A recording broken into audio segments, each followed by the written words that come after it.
আমি এইটো অনুভৱ কৰিছোঁ এতিয়া নেওৰ যিটো মানে পৰ্যায় নেওৰ যিটো পদ্ধতি সেইটো বহুত মানে বিলম্ব কৰি আছে আৰু কোনোবাখিনিত আমি যেন এইটো বহুত মানে ৰহস্য আমি উলিয়াব পৰা আমি এটা গুণ পাইছোঁ সেইটো কিবা এটা ৰহস্য আছে ৰহস্যটো আমি উদ্ঘাটন কৰাৰ কাৰণে আমি দাবী জনাইছোঁ আৰু কোনোবাখিনিত যে বহুত মানে লেহেম গতিত গৈ আছে আৰু যেন নেওৰ যিটো মানে ফলাফল সেইটো যেন কোনোফালে ঢাল খোৱাৰ কাৰণে প্ৰচেষ্টা চলাই আছে আৰু এইটো আমি ইতিমধ্যে আমি গম পাইছোঁ আৰু সেইকাৰণে আমি নেওৰৰ কাৰণে আমি আমাৰ জুবিন দাই যিটো সময়ৰ পৰা আমাৰ মাজৰ পৰা আদি গৈছে তেতিয়াৰ পৰা আমি নেওৰৰ কাৰণে দাবী জনাই আহিছোঁ কিন্তু এই যিটো লেহেম গতিৰে মানে পৰ্যায়বিলাক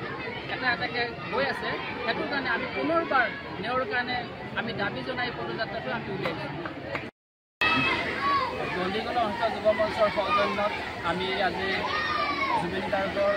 নেওৰ যাত্ৰাৰ কাৰণে আমি পদযাত্ৰা সমদল উলিয়াইছোঁ আজি দিনজোৰা কাৰ্যসূচী হিচাপে আমি এই যাত্ৰাটো আমি আৰম্ভ কৰিছোঁ ৰাতিপুৱাৰ ভাগত ইতিমধ্যে আমাৰ ওচৰে পাজৰে থকা কেইবাখনো শিক্ষানুষ্ঠানত আমি বৃক্ষৰোপণ কৰিলোঁ আমি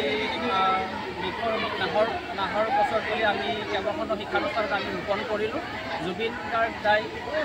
নাহৰ বহুত বেছি ভাল পাইছিল আৰু সেইকাৰণে আমি নাহৰৰ পুলি আমি ৰোপণ কৰিলোঁ নাহৰৰ মাজেৰে আমি জুবিন গাৰ্গ জীয়াই ৰাখিব লাগিব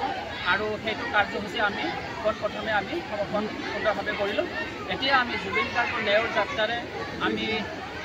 পদযাত্ৰা এটা উলিয়াম আমাৰ এই অঞ্চলৰ এটা বৃহৎ এলেকাৰ আমি সামৰি আমি সেই পদযাত্ৰাটো মানে আৰম্ভ কৰাৰ কাৰণে আমি আগবাঢ়িছোঁ কাৰ উদ্যোগত সেইটো কথা কৈ দিয়ক কাৰ উদ্যোগত হ'ব চণ্ডীগড় অঞ্চল যুৱ মঞ্চৰ উদ্যোগত আমি এই পদযাত্ৰাটো ওলাইছোঁ যিহেতু জুবিন গাৰ্গৰ ন্যায় আজিৰ পৰা আজি 1.5 মাহ অতিক্ৰম কৰিলে আমি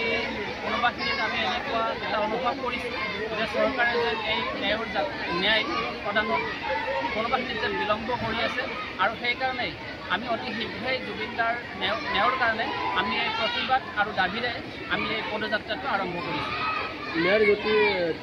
যিকোনো খবৰৰ বাবে যোগাযোগ কৰক 7099017330 লগতে 7099017110 নম্বৰত।